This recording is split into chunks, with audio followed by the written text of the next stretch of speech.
Ini bab orang yang sempat satu rakaat daripada sembahyang Jumaat. Dengan sanadnya Imam Abu Dawud meriwayatkan daripada Abi Hurairah, katanya Rasulullah sallallahu alaihi wasallam bersabda, sesiapa yang sempat satu rakaat daripada sesuatu sembahyang, berarti dia telah mendapat sembahyang itu. Ini bab apa yang dibaca pada hari Jumaat. Ini surah apa yang dibaca ataupun yang seseorang itu elok membacanya pada sembahyang Jumaat. Dengan sanadnya Imam Abu Dawud meriwayatkan daripada Nu'man bin Bashir bahawa Rasulullah sallallahu alaihi wasallam selalu membaca dalam 2 rakaat sembahyang hari raya dan pada hari Jumaat, Sabbih isma rabbikal a'la dan hal ataka hadithul ghashiyah. Yani yang pertama itu dalam rakaat yang pertama dan yang kedua dalam rakaat yang kedua. Beliau berkata kadang-kadang berkumpul, yani hari Jumaat dan hari raya pada suatu hari, yakni pada hari yang sama, faqara'a bihima, Nabi sallallahu alaihi wasallam membaca kedua-dua surah itu. Dengan sanadnya Imam Abu Dawud meriwayatkan daripada Ubaidullah bin Abdullah bin Uzbah bahawa Dhahak bin Qais bertanya Nu'man bin Bashir, apakah yang selalu Rasulullah sallallahu alaihi wasallam baca pada hari Jumaat selepas membaca surah Jumaat, yakni pada rakaat yang pertama, lepas pada itu apa dia baca? Faqala, beliau menjawab, Nabi SAW selalu membaca hal ataka hadithul ghashiyah. Dengan sanadnya Imam Abu Dawud meriwayatkan daripada Ibni Abi Rafi', beliau berkata pernah Abu Hurairah menjadi imam kepada kami dalam sembahyang Jumaat pada hari Jumaat. Menjadi imam kepada kami pada hari Jumaat, yang di dalam sembahyang Jumaat, maka beliau membaca surah Jumaat dan dalam rakaat yang kedua, idza ja'akal munafiqun, yang di surah Munafiqun. Qala Ibnu Abi Rafi' berkata, selepas Abu Hurairah selesai bersembahyang, aku pergi bertemu dengannya, lalu aku berkata kepadanya, sesungguhnya engkau telah membaca 2 surah yang mana Ali selalu membaca kedua-duanya di Kufah. Abu Hurairah berkata, sesungguhnya aku telah mendengar Rasulullah sallallahu alaihi wasallam membaca kedua-dua surah itu pada hari Jumaat, yakni dalam sembahyang Jumaat. Dengan sanadnya Imam Abu Dawud meriwayatkan daripada Samurah bin Jundub bahawa Rasulullah sallallahu alaihi wasallam selalu membaca di dalam sembahyang Jumaat Sabbih isma rabbikal a'la dan hal ataka hadithul ghashiyah. Babur rajul, seseorang mengikut imam dalam keadaan ada dinding yang menghadangnya ataupun menghalangnya dengan imam. Dengan sanadnya Imam Abu Dawud meriwayatkan daripada Aisyah, beliau berkata Rasulullah sallallahu alaihi wasallam pernah bersembahyang di dalam biliknya, sedangkan orang ramai mengikut Nabi sallallahu alaihi wasallam dari belakang bilik itu. Babus salah ba'dal Jum'ah, ini bab sembahyang selepas Jumaat. Dengan sanadnya Imam Abu Dawud meriwayatkan daripada Nafi' bahawa Ibnu Umar pernah melihat seseorang bersembahyang 2 rakaat pada hari Jumaat di tempatnya, ini di tempat dia bersembahyang Jumaat itu juga. Maka Ibnu Umar menolaknya sambil berkata, adakah engkau hendak bersembahyang Jumaat 4 rakaat? Dan Abdullah selalu bersembahyang pada hari Jumaat 2 rakaat di rumahnya. Dan beliau berkata, demikianlah Rasulullah sallallahu alaihi wasallam telah melakukan. Dengan sanadnya Imam Abu Dawud meriwayatkan daripada Nafi', beliau berkata, Ibnu Umar selalu memanjangkan sembahyang sebelum Jumaat dan bersembahyang selepasnya 2 rakaat di rumahnya. Dan beliau menceritakan bahawa sesungguhnya Rasulullah sallallahu alaihi wasallam selalu melakukan demikian. Dengan sanadnya Imam Abu Dawud meriwayatkan daripada Nafi' bin Jubair,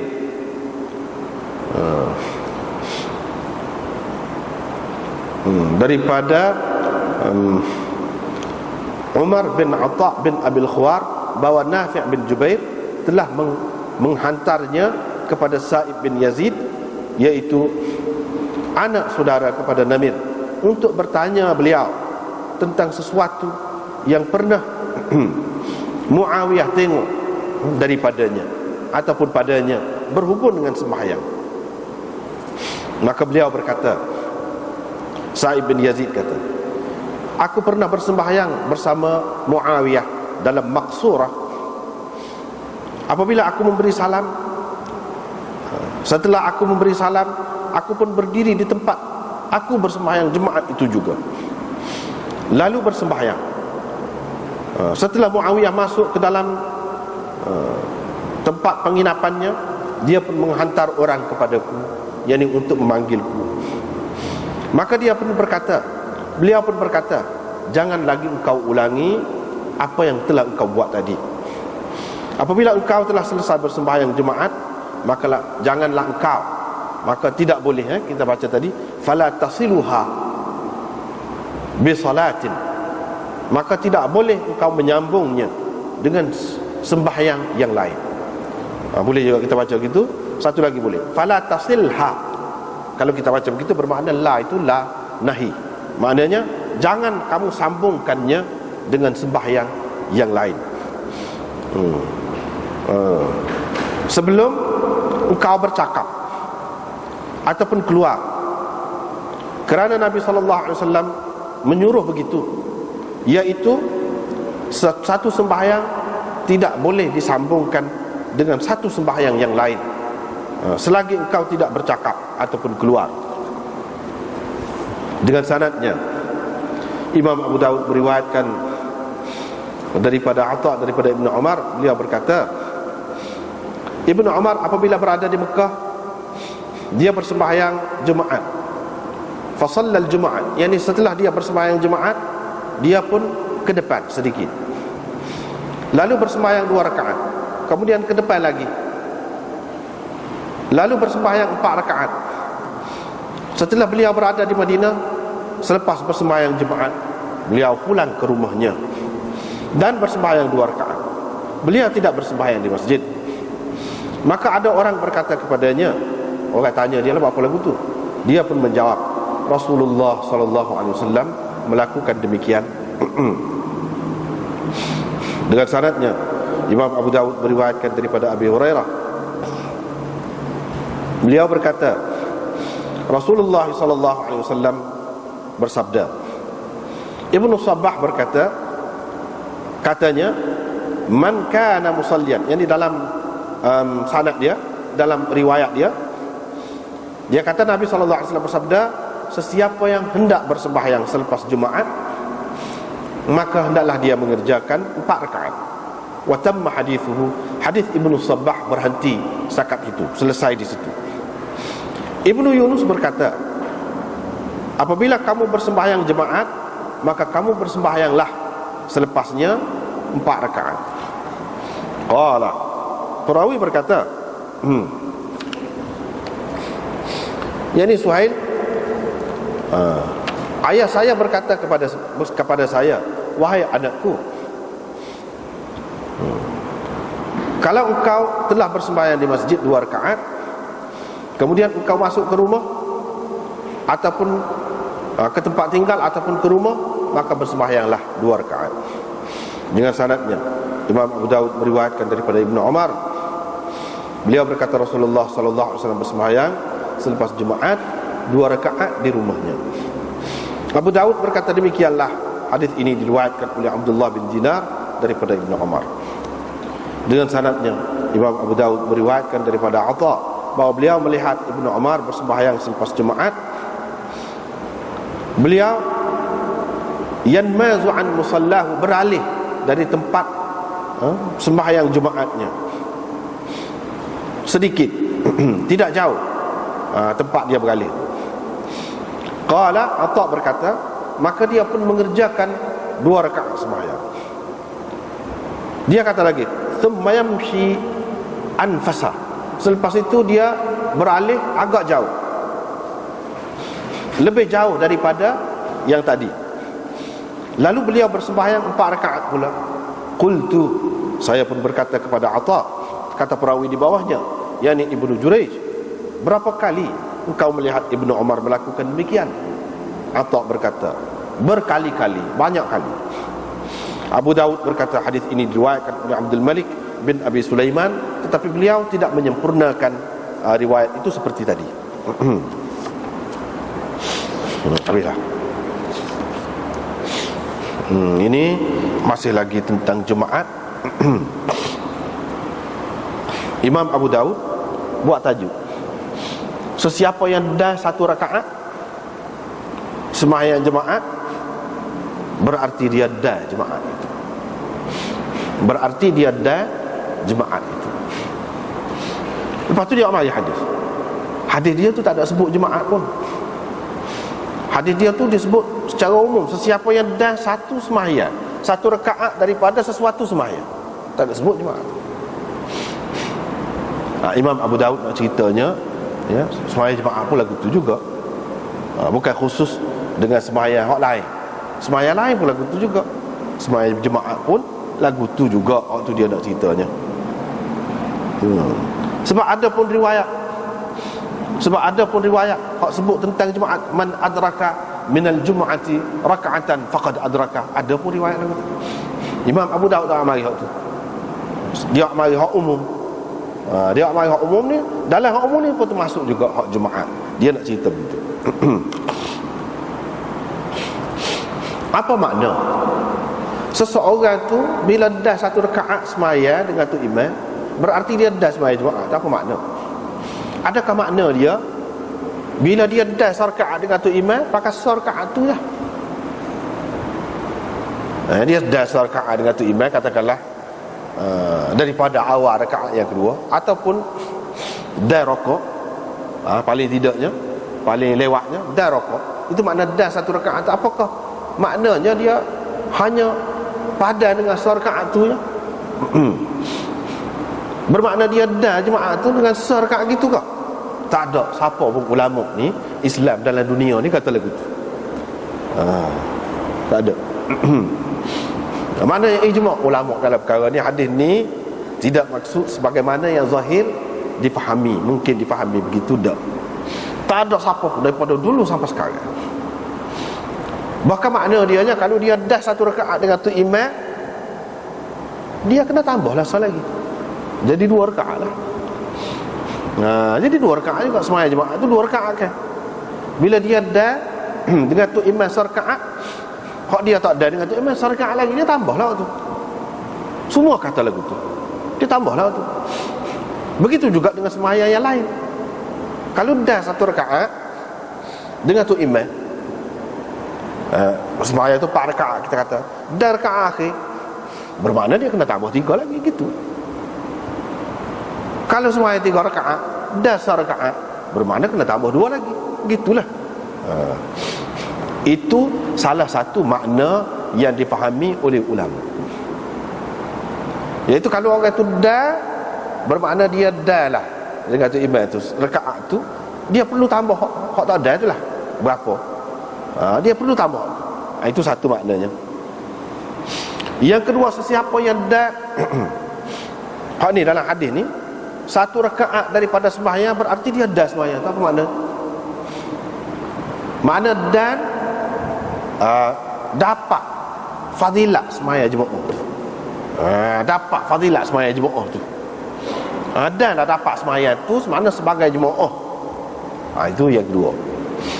Yang ketiga, sesiapa yang dah sembahyang dengan tu imam,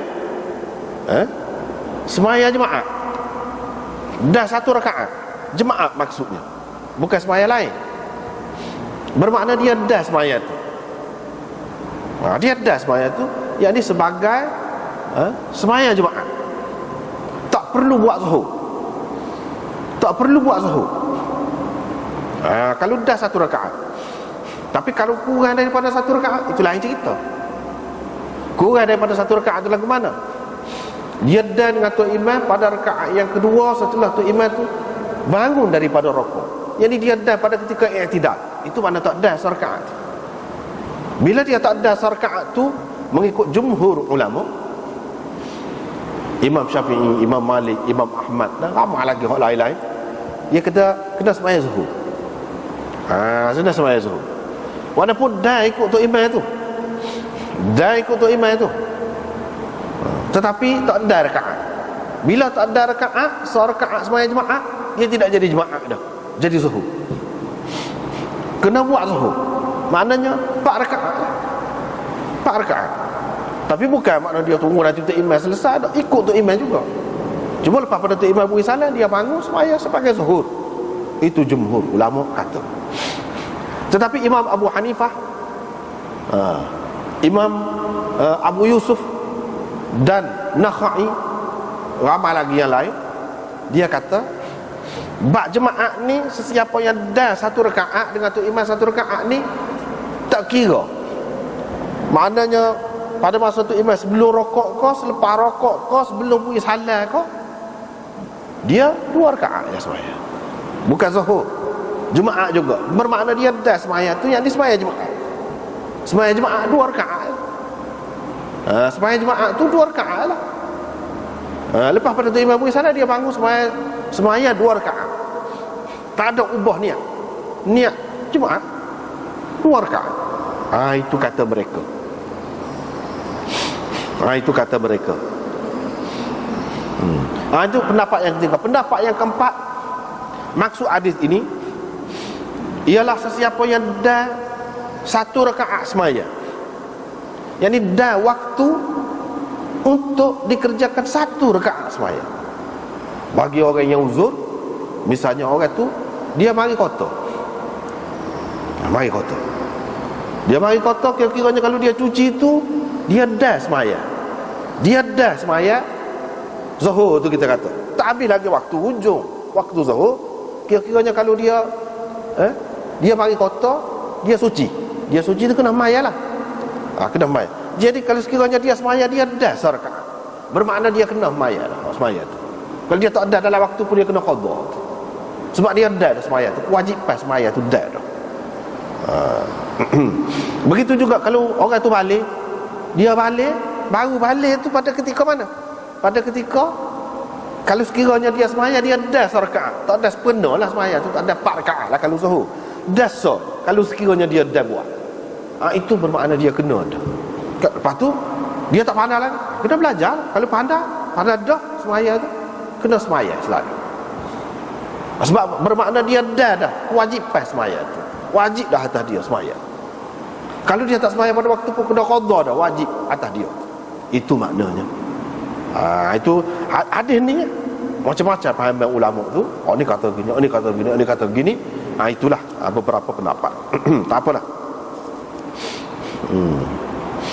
Dari segi dalilnya, dalil orang kata kalau dah serakaat ni sekurang-kurangnya dia dah dengan Tok Imam tu pada ketika Tok Imam rokok. Dia dah pergi belakang Tok Imam tu, dia dah rokok. Dah rokok tu setara mana? Setara subhanallah. Kalau kata lagu tu, setara tu, dah setara tu. Setara subhanallah, dah setara tu. Kira dah tu. Kalau tak ada hak tu, maka kena zuhur. Kena zuhur. Dalil dia hak mana? Banyaklah dalil dalam kitab ni pun dia sebut ni.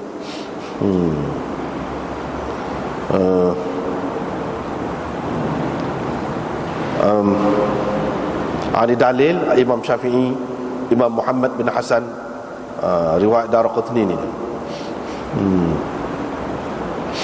Dia sebut sini, man adraka raka'atan minal jumu'ah falyusalli ilaiha ukhra.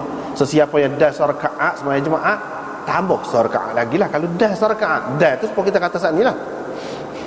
Sesiapa yang tak ada 2 rakaat, man fatathu raka'atan, tak ada kedua-dua rakaat, maka dia kena sembahyang 4 rakaat. Ataupun dia kata zuhur. Dalam satu riwayat, kalau seseorang itu dah 2 rakaat sembahyang jemaah, bermakna dia dah jemaah tu. Kalau dah serakaat, dia kena tambah serakaat lagi, ada dalam hadis. Tapi kalau dia tak dah serakaat, maka dia kena sembahyang 4 rakaat. Tapi dalam sanad dia tu ada Yasin, namanya dhaif. Dalam riwayat yang lain, sesiapa yang dah rokok daripada rakaat yang akhir, dia kena tambah lagi, ada juga tu. Kalau tak ada rokok daripada rakaat yang akhir tu, kena tambah, kena 4 sembahyang zuhur, 4 rakaat. Banyaklah riwayat itu. Riwayat-riwayat seperti ini banyak. Cumanya dia ada khilaf pula. Adakah nak niat zuhur tu pada ketika mula-mula masuk tu niat zuhur? Ataupun mana kalau hak tak ada serakaat lah, serakaat pun tak ada. Adakah mula-mula dia masuk dengan tu imam dia kena niat zuhur lalu? Ke apabila tu imam tu beri salam dia nak bangun tu baru pada ketika tu dia nak zuhur. Pada ketika masuk mula-mula tu niat sepatut imam jemaah lah. Lagu mana? Itu ada khilaf banyak pula. Ada yang mengatakan niat zuhur daripada awal lagi, ada yang mengatakan selepas salam. Imam Malik mengatakan kena takbiratul ihram suku pula. Kena takbiratul ihram. Niat takbiratul ihram dengan niat sembahyang zuhur. Maknanya begitu. Imam Ahmad kata tidak. Tetapi pada ketika imam beri salam tu, pada ketika tu baru niat. Gitu. Dia ada khilaf pula di situ.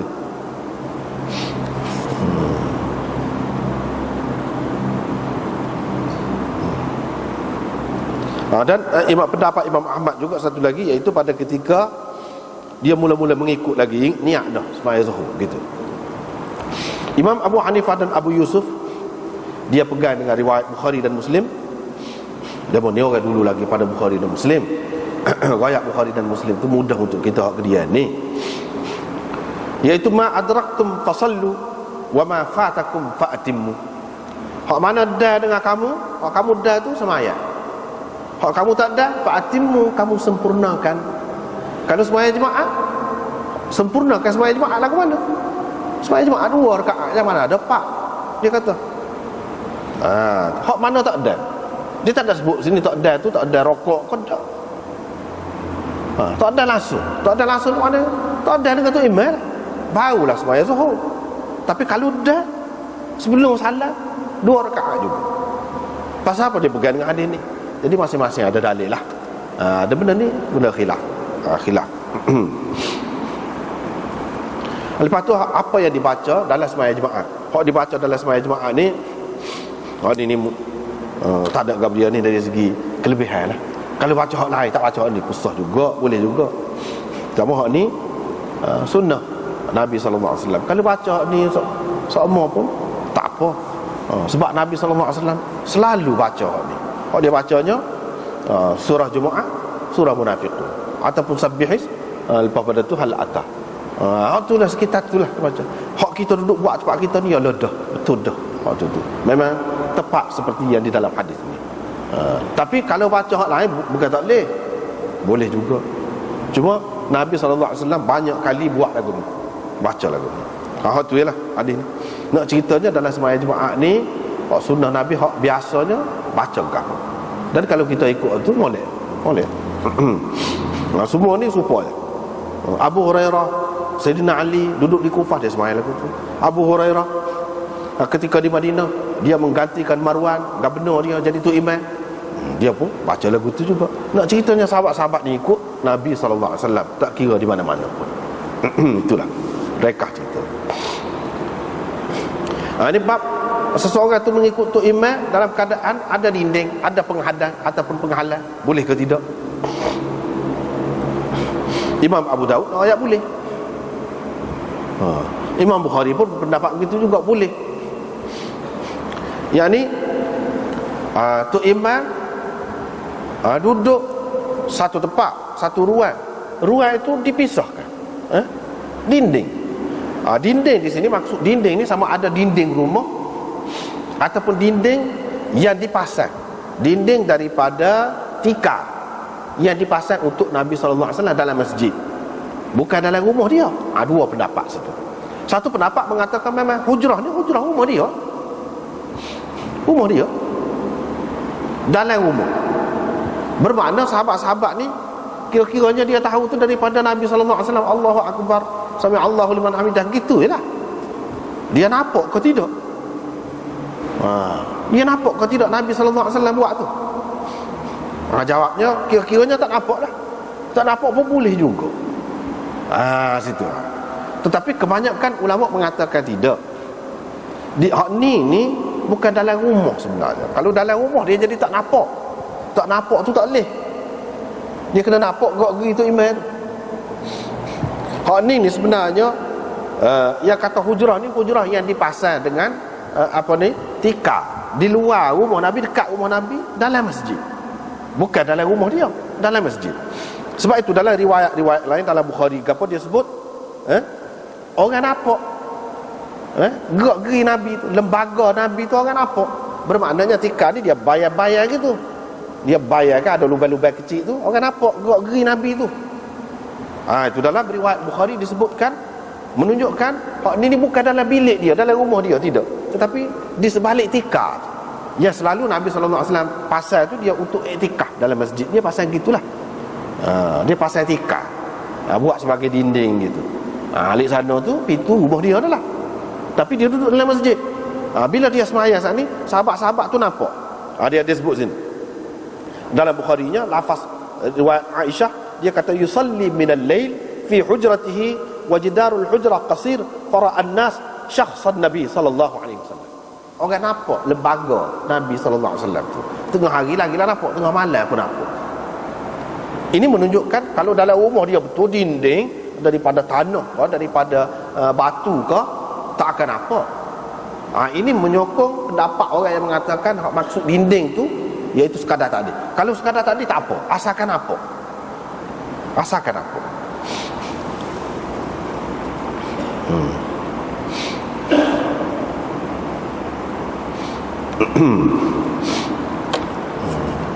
Begitu juga kalau dipisahkan tu imam dengan makmum tu dipisahkan. Kalau mengikut mazhab Hanafi, tu imam duduk sini, makmum duduk sana hujung, boleh kan? Sah ikut tu imam. Sebab apa? Dia kira tempat tu sama. Tempat tu sama. Tapi kalau tempat lain tak boleh terpisah. Kecuali kalau bersambung. Misalnya kita kata masjid kita, di luar tu, alik sana tu kan masjid juga tu. Mana bersambung tu, ada saf juga di atas jalan tu pada hari Jumaat tu misalnya, baru boleh.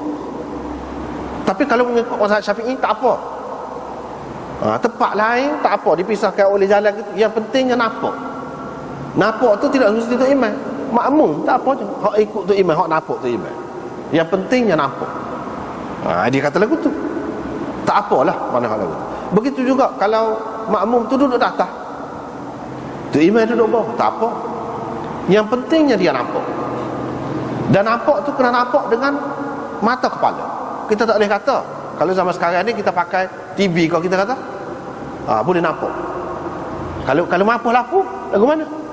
Itu masalah. Kalau mampu lapu, kalau duduk atas pun asalkan nampak, boleh gerak-geri dia tu tak apa. Kalau tidak nampak tu imam pun nampak makmum gerak-geri dia, tak apa. Yang makmum yang memang nampak tu imam, itu syarat dia. Lepas tu terpisah ke gapo ke tak apalah hak tu, asalkan nampak. Orang hak memang yang nampak tu imam. Gitulah syarat dia. Itulah hak nak sini. Sebab apa Imam Abu Daud bubuh hak ni dalam bab jemaat ni? Sebab jemaat ni biasanya orang ramai.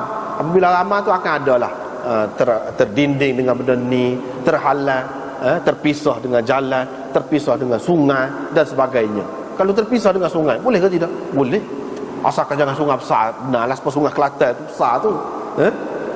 Sebab sungai Kelantan tu tak boleh duduk alik ni, alik sana tu. Tak boleh. Putus dah tu jadinya. Dia tidak jadi setanah dah. Tapi kalau kita kata atas jambatan tu semuanya juga bersambung. Alik ni dengan alik ni, tak apa kalau bersambung. Tapi kalau terpisah, tak boleh. Nampak pun pasal jauh sangat. Tak boleh. Tapi kalau sungai kecil ataupun jalan kecil seperti ni, tak apalah. Tak apalah. Tu ada.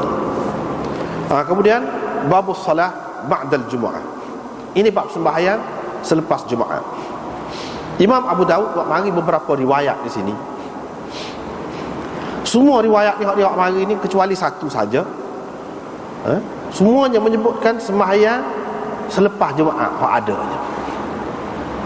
Sunat hak adanya tak caralah hak kita baca tadi terjemahannya sebab tadilah. Sama ada buat rumah ke, buat masjid ke, ada macam-macam kan tadi. Hak jelasnya sebut sembahyang selepas Jumaat, hak tu ada. Dan hak tu jelas sabit dalam hadis yang sahih yang tinggi.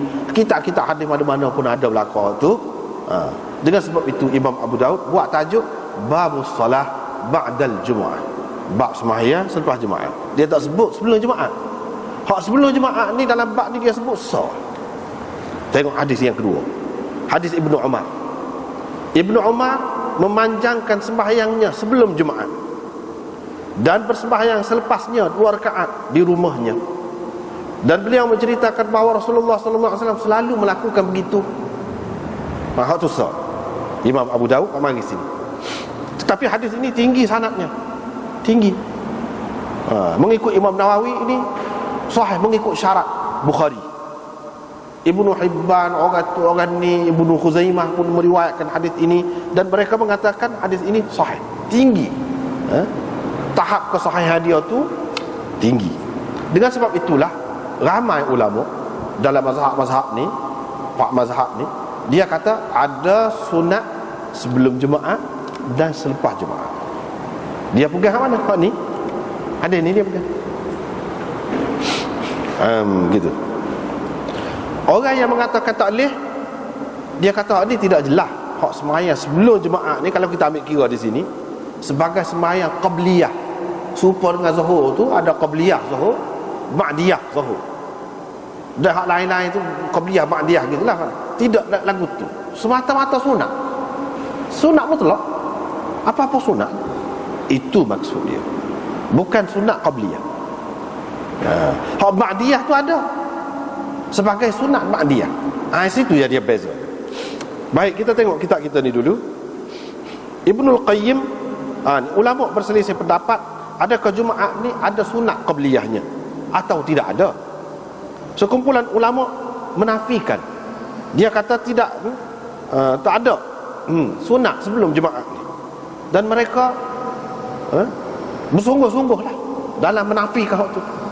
Sungguh-sungguh dalam menafikan. Dia pun mari contoh di antara orang yang berpendapat tak ada sunat qabliyah Jumaat ni, iaitu Ibnul Qayyim dalam kitab dia Zadul Ma'ad. Dia kata apabila Bilal selesai azan, Nabi SAW terus berkhutbah. Bila Nabi SAW berkhutbah, tak ada siapa-siapa dah sembahyang 2 rakaat sama sekali, kata dia. Azan di zaman Nabi SAW ada satu je. Ini menunjukkan bahawa Jumaat serupa dengan sembahyang raya juga. Tak ada sunat sebelumnya. Tak ada sunat qabliyah. Ini kata dia yang lebih sahih daripada 2 pendapat ulama. Dan inilah juga yang ditunjuki oleh sunnah. Kerana Nabi SAW keluar daripada rumah dia. Bila dia naik mimbar, bila khutbah Jumaat, bila selesai Nabi SAW tu khutbah selalulah, tanpa ada senggan-senggan ada situ. Ini menunjukkan bahawa semua benda ni dilihat oleh orang dengan mata kepala. Masa mana nak sembahyang sunatnya? Kan kata ada sunat. Kan nak sembahyang sunat masa tu lah, lepas band tu. Sedangkan tak ada dah, nak kena dengar khutbah belakang.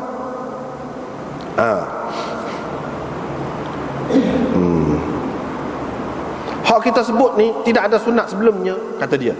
Ini adalah mazhab Malik dan Ahmad dalam pendapat yang masyhur daripadanya, dan salah satu wajah bagi ashab Syafi'i. Kemudian Syaukani kata, ya mari Syaukani ni pun orang tak ada mazhab juga ni. Ibnul Qayyim tak ada mazhab, dia pakai hadis. Sebab apa di pengarang kita ni mari Syaukani? Sebab Syaukani ni pun tak ada mazhab juga, tetapi dia tak setuju dengan Ibnul Qayyim. Dia setuju dengan hak ramai-ramai. Hak kata ada qabliyah. Syaukani kata hadis ini menunjukkan masyru'iyah salah sebelum Jumaat. Orang yang melarang tu dia tidak pegang dengan hadis, dengan sesuatu hadis, kecuali hadis yang melarang bersembahyang pada waktu zawal, pada waktu nak gelincir matahari tu tak boleh sembahyang pada waktu tu, sehingga gelincir matahari baru boleh. Ni Nabi SAW ni gelincir saja matahari sembahyang selalu Jumaat. Bermakna masa mana nak dah sembahyang kalau sebelum pada tu tak boleh. Itu masalahnya. Dia kata hak ni hadis hak larang sembahyang pada waktu zawal ini umum makhsus. Umum makhsus.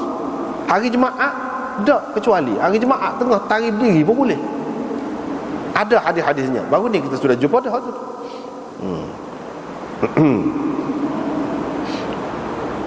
Hak paling itu pun sebab tak boleh sembahyang pada waktu gelincir matahari. Sekarang ni masalahnya hak ni dikecualikan. Dia kata walhasil ringkasnya sembahyang sebelum Jumaat ni muraghab fiha umuman wa khususan. Dia kata memang digalakkan. Dalil hak ni menolak pendapat orang yang mengatakan tak molek sembahyang sunat qabliyah Jumaat. Jadi di satu tempat kalau kita perhati dua las lepas tu, iaitu pada muka surat 156. Dia kata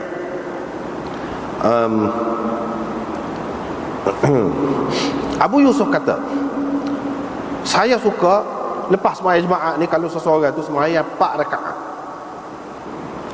4 rakaat. Supaya apa? Supaya tidak jadi lepas sembahyang Jumaat jadi sembahyang 2 rakaat pula, jadi sembahyang Zuhur nampak gitu. Tapi kalau sembahyang 4 rakaat jadi tidak nampak sembahyang Zuhur lah. Dia kata.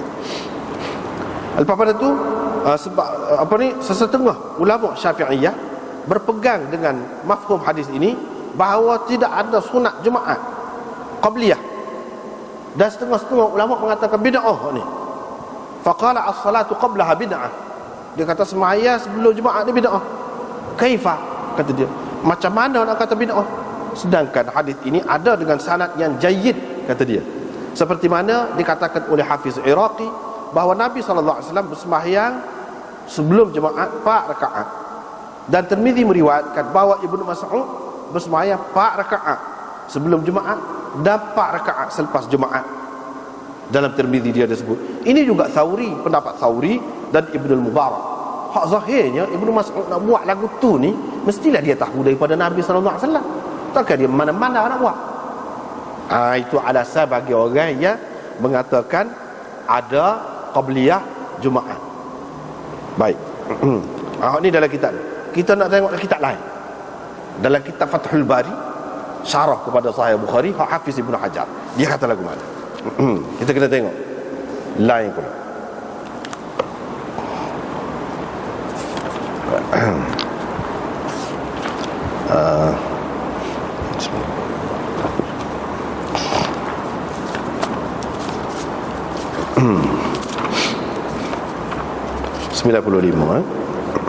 Apa yang jadi kita buka kitab ni tu takut orang kata kecek pendapat saja. Nah, ada ni kitab macam kitab ulama ni. Tengok. Gitu. Jelas, terbuka, telus orang kata. Telus. Tak apalah.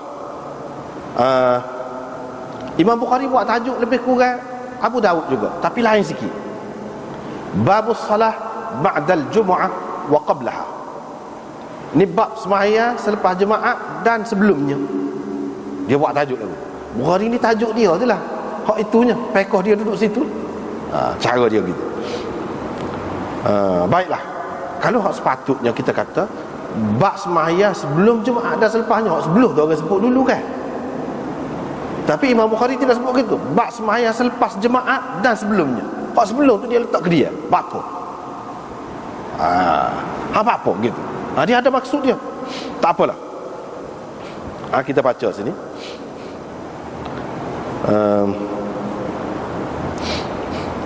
Dia mari riwayat Ibnu Umar.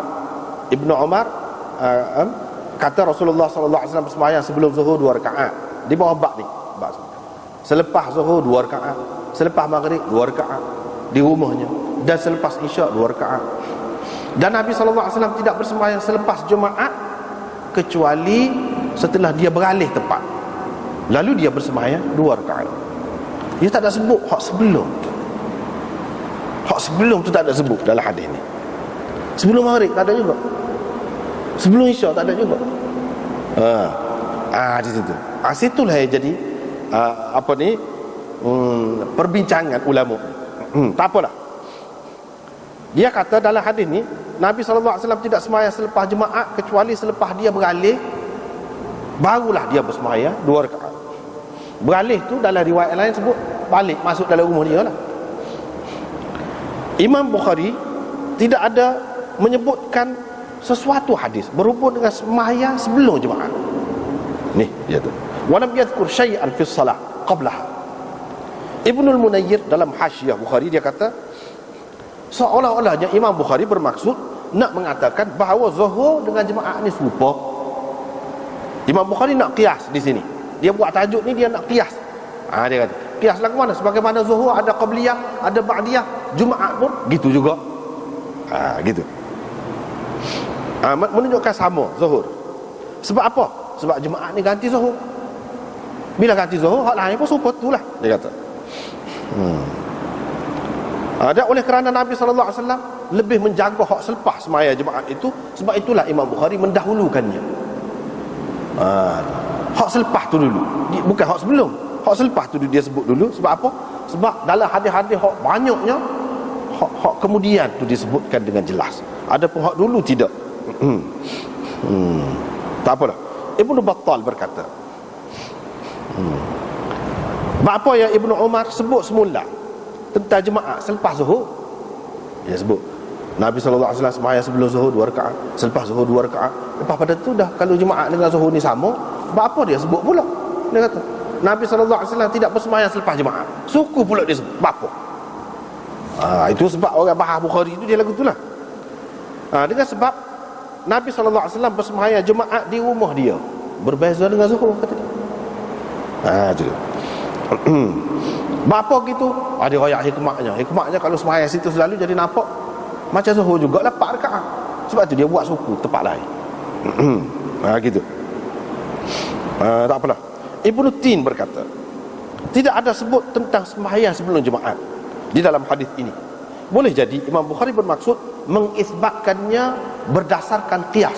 Sebab Imam Bukhari dia pakai juga qiyas. Jadi kalau qiyas dengan zuhur ada qabliyah, ada ba'diyah. Dia kata gitu juga. Intaha, habis itu. Zain Ibnul Munayyir pun kata lagu itu juga.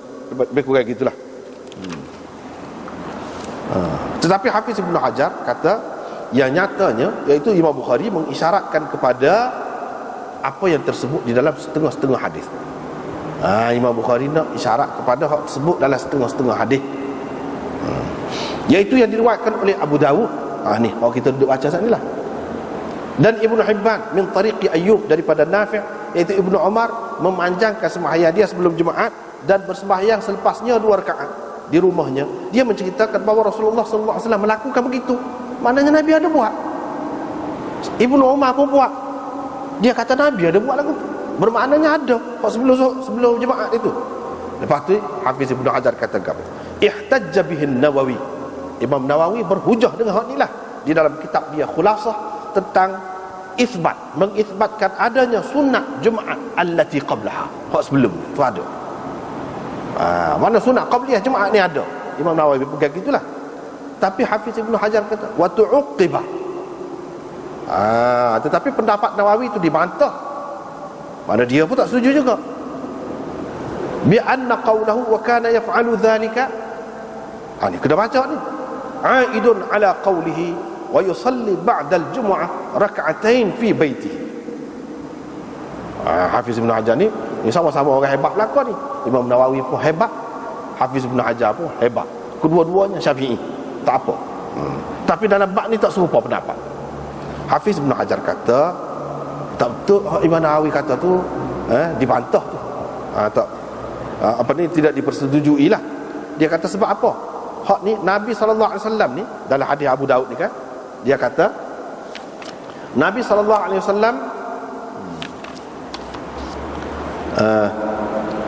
kana yaf'alu zalika. Hadis yang kedua, selalu melakukan begitu. Hak Nabi SAW selalu melakukan begitu ni dia berkait dengan hak. Hak ni merujuk kepada kata Nabi SAW wa yusalli ba'd, kata Ibnu Umar, dan Nabi SAW bersembahyang Jumaat 2 rakaat di rumahnya. Merujuk kepada hak tu.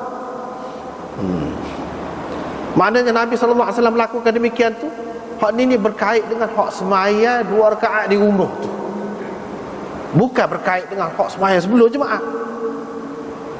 Maknanya riwayat Ibnu Umar itu mukhtalif ataupun tidak mahfuz. Kalau dalam istilah hadisnya, maksud Ibnu Hajar ayat ni tidak mahfuz. Sebab apa? Di situ nampak macam Nabi SAW buat sembahyang qabliyah Jumaat ni dan ba'diyah dia. Lagu tu lah hak sepa aku buat ni Nabi buat. Padahal sebenarnya dia nak cerita hak Nabi selalu buat tu berkait dengan hak selepas tu, bukan hak sebelum. Maknanya hadis itu tidak mahfuz. Apa dalilnya?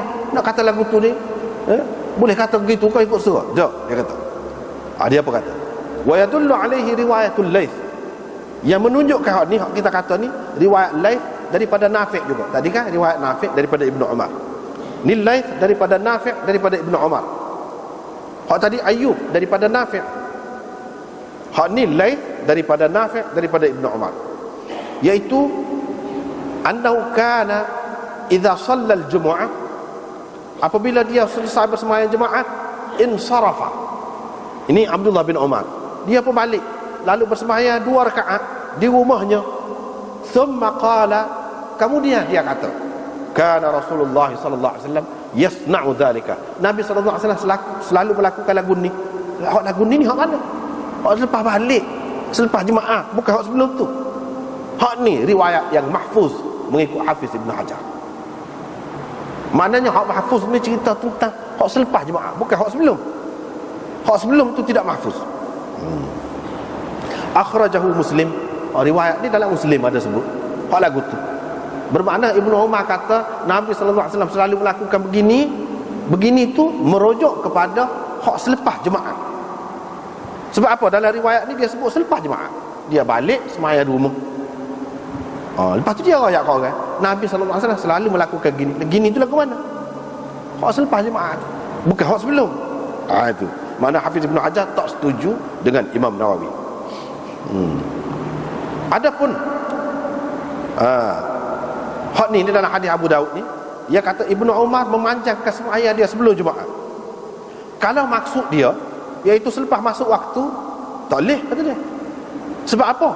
Sebab apa yang diriwayatkan secara marfu'. Sebab Ibnu Qayyim kata tadilah, iaitu apabila Nabi SAW keluar selepas gelincir matahari itu, dia turun khutbah. Lepas tu dia sembahyang jemaah. Kalau kita nak kata lepas masuk waktu, tak boleh. Tak boleh pergi. Tapi kalau kita kata sebelum masuk waktu, ini bermakna mutlaqun nafilah, sembahyang sunat mutlak, bukan qabliyah.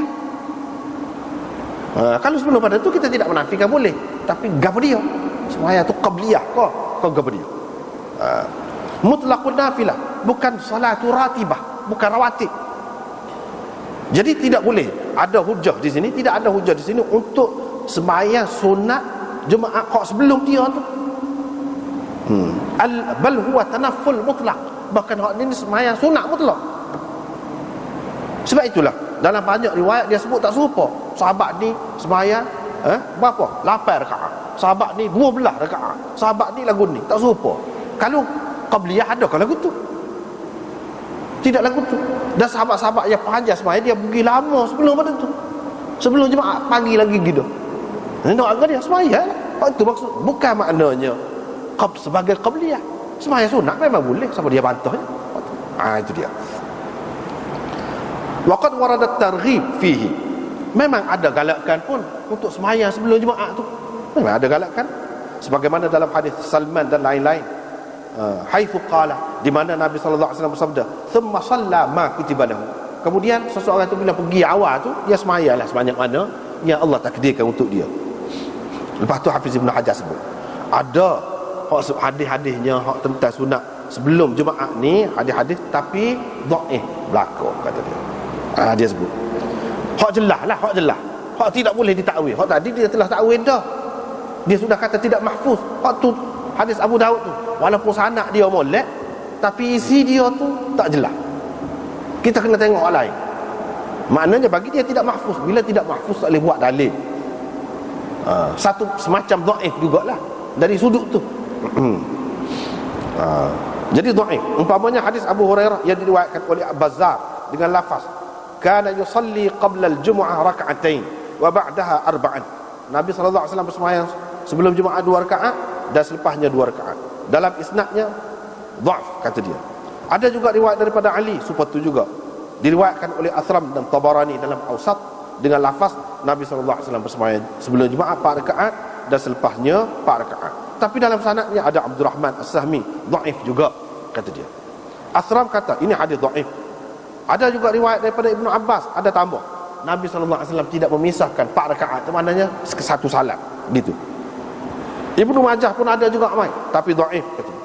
Nawawi dalam Khulasah kata bahkan hadis hak sebut kata lagu tu dengan jelas lagu tu batil, karut kata dia, karut. Riwayat daripada Ibnu Mas'ud ada dalam Tabarani juga, seperti tu juga, tapi dalam sanad dia tu ada dhaf dan inqita'. Mana dhaif juga, tak lagi. Abdul Razzaq beriwayatkan daripada Ibnu Mas'ud, tapi mauquf, hak tu hak betul. Hak tu hak betul. Hak betul pun adakah jelas itu boleh dipaham sebagai qabliyah Jumaat? Tak jelas juga. Cuma sembahyang sebelum Jumaat. Sebelum Jumaat tu luar. Sebab Hafiz Ibn Hajar kata tadi lah.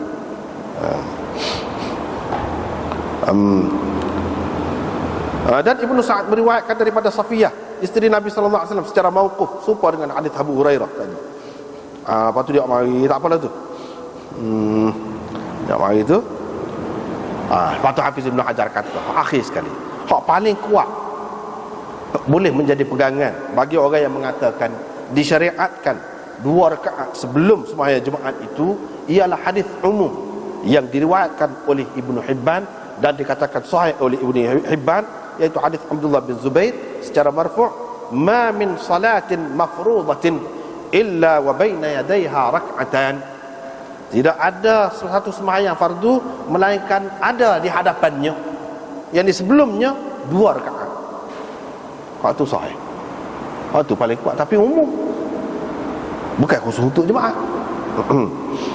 Dan hadis Abdullah bin Mughaffal hak tadi, berhubung dengan waktu maghrib itu, baina kulli adhanain salatun, di antara 2 azan ada satu sembahyang. 2 azan itu maksudnya azan dan qamat. Antara azan dan qamat ni mana-mana sembahyang pun ada satu sembahyang. Itu hadis umum tu lah, paling tinggi. Tapi masalahnya Hafiz Ibn Hajar muskil ni, kalau kita kata selepas azan Nabi SAW khutbah selalu, masa mana nak sembahyang? Hak baru ni, hak kita baca baru dia suruh sembahyang, hak tu semua kata tahiyatul masjid, bukan sebagai qabliyah. Tak, bukan sebagai qabliyah, tapi sebagai tahiyatul masjid. Dengan sebab itulah Hafiz Abu Syamah di dalam kitab dia Al-Ba'ith ala Inkaril Bid'ah wal Hawadith, dia sebut, supaya Hafiz Ibn Hajar sebut ni juga. Dia kata ada sebut sembahyang sebelum Jumaat tu kita terima kata dia. Tapi kita nak jelasnya, nak pastinya adakah sebagai qabliyah. Hak tu kena bukti. Tak ada bukti kata dia. Kalau pakai hadis umum seperti Hafiz Ibn Hajar kata ni, secara umum ya, adalah secara umum, tapi tidak jelas. Bahkan ramai ulama mengatakan baina kulli adhanain salatun itu, walaupun Syafi'i pakai, tapi Hanafi tak pakai. Qabliyah maghrib ada dia, qabliyah maghrib tak ada. Isya ramai juga ulama tak pakai. Sebab apa? Dalam hadis hak sebut cerita tentang Nabi tak ada sebut. Tak ada sebut, dia tak pakai. Jadi maknanya hadis umum tu tak boleh pakai seumumnya juga. Sebab apa? Bercanggah dengan hadis-hadis lain. Walaupun bagaimanapun ada juga hadis tu bukan bid'ah. Sembahyang sunat qabliyah maghrib tu ada juga hadis dalam Muslim. Ini orang panggil masalah khilaf lah kalau lagu tu. Ini masalah khilaf. Supaya juga di sini masalah qabliyah Jumaat ini pun pada ada, ini termasuk di dalam khilaf juga.